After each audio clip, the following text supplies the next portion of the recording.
In the lush, mist-covered hills of northern West Bengal, where the Himalayan foothills meet the plains, lies the district of Jalpaiguri, a region known for its rolling tea gardens, winding rivers, and vibrant wildlife. But in the summer of 1993, those same hills echoed with a different sound. The terrified cries of villagers, because something was stalking them in the shadows, something fast, silent, deadly. A man-eating leopard. This isn't folklore. This is a terrifying true story of nature turning predator and how one leopard brought an entire district to its knees. It began with a disappearance. A young girl from a tea estate village near the Bhutan border went to gather firewood. She never came back. The next morning, searchers found her slipper, some broken twigs, and blood. Her body was discovered days later in the jungle, partially eaten, dragged beneath thick brush, claw marks on her neck, teeth marks on her ribs. The signs were unmistakable. It was a leopard. In this part of India, leopards are not strangers. They prowl the forests, hunt deer, and sometimes sneak into villages at night to snatch chickens or goats. But attacks on humans? Rare, and usually accidental. This one was different.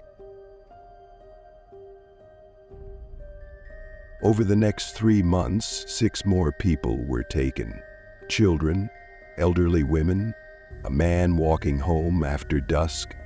All vanished from villages dotted along the forest's edge. The attacks followed a pattern. No roaring, no stalking, just silence, then blood. The leopard would strike in seconds, dragging its victim into the jungle, and vanish before anyone could react. Panic gripped Jalpaiguri. Tea estate workers refused to enter the gardens. Entire villages imposed curfews. People began lighting fires outside their homes at night. Parents clutched their children tight. Some even moved away entirely. Authorities responded by sending in forest rangers and professional hunters. Traps were laid. Night patrols began. But the leopard was clever. Too clever. It avoided the traps, changed hunting grounds frequently, moved with ghost-like precision. Each time villagers thought it had gone, another body was found. By the 4th month, the death toll had reached 14. People began to speak of it in whispers, not as an animal, but a demon. It chooses the weak, they said. It knows our routine. Superstition swirled. Some claimed the leopard was the spirit of a shaman killed unjustly by the tea companies. Others believed it had developed a taste for human blood after feeding on a corpse. A dark legend rooted in rural fears. But behind the fear, there was cold, scientific reason. Experts suggested that habitat destruction had pushed the leopard too close to human settlements.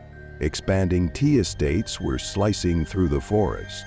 Prey was disappearing, and a leopard, pushed to desperation, had turned to the easiest target, us. Then, one rainy night in late October, a breakthrough. A team of forest officers camped near a recently attacked village noticed movement near a goat tied as bait. They waited. Hours passed, just when they thought it was another false alarm. A flash of motion, a blur in the dark. The leopard had returned. A single shot rang out. Silence followed. Then, rustling, a blood trail.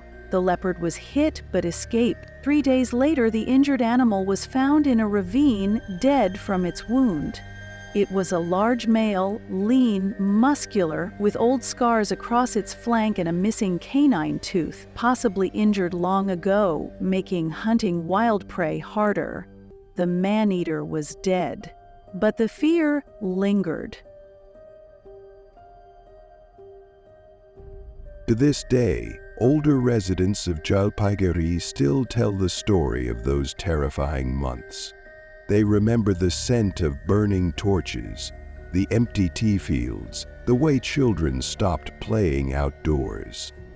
The leopard was gone, but the jungle, it's still there, watching, listening, because when man cuts too deep into nature's home, sometimes nature strikes back.